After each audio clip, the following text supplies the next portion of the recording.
News Marathi, आवाज लोकशाहीचा। विटा शहरात आरोग्य सेवेचा विश्वासार्ह आधार आदिती मल्टी स्पेशालिटी हॉस्पिटल संचलित बंडगर हॉस्पिटल विटा, महात्मा फुले जन आरोग्य योजना, आयुष्यमान भारत व बांधकाम कामगार योजनेअंतर्गत शस्त्रक्रिया आणि उपचार पूर्णपणे मोफत, हाडांवरील सर्व प्रकारचे ऑपरेशन्स, वेदना निवारणासाठी ब्लॉक इंजेक्शन, डायलिसिस, मूतखड्यावरील सर्व प्रकारचे ऑपरेशन व उपचार, जनरल सर्जरी, अपेंडिक्स, हर्निया, मूळव्याधवरील ऑपरेशन व उपचार पूर्णपणे मोफत। सावरकर नगर, खानापूर रोड, विटा। संपर्क आपल्या स्क्रीनवर। सांगली जिल्ह्यातील जत तालुक्यातील डफळापूर येथे शेतजमिनीच्या वादातून झालेल्या निर्गुण खून प्रकरणी तब्बल 7 वर्षांनंतर न्यायालयाने महत्त्वाचा निकाल दिला आहे। युवकाची कुऱ्हाडीने हत्या करणाऱ्या 2 सख्या भावांना जन्मठेपेची शिक्षा सुनावण्यात आली आहे।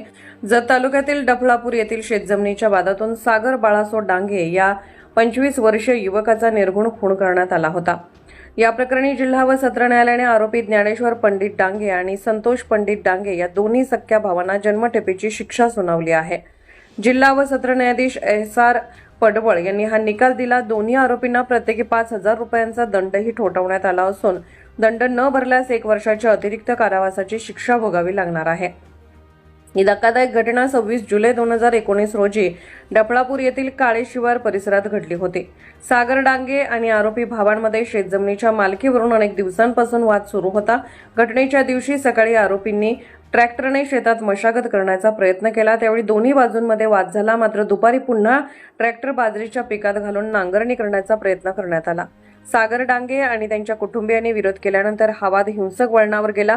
सरकार पक्षाच्या माहितीनुसार ज्ञानेश्वर डांगे यांनी सागर यांच्या डोक्यावर कुऱ्हाडीने वार केला, तर संतोष डांगे यांनी लोखंडी पाईपने बेदम मारहाण केली। गंभीर दुखापत आणि अति रक्तस्रावामुळे सागर डांगे यांचा घटनास्थळीच मृत्यू झाला। या प्रकरणी जत पोलीस ठाण्यात खुनाचा गुन्हा दाखल करण्यात आला होता। तत्कालीन पोलीस उपनिरीक्षक RS गुंडरे यांनी या गुन्ह्याचा तपास केला। खटल्याच्या सुनावणी दरम्यान सरकार पक्षाने 12 साक्षीदार तपासले। मृत सागर डांगे यांचा भाऊ, आई आणि पत्नी यांच्या साक्षीसह इतर पुरावे न्यायालयाने ग्राह्य धरले।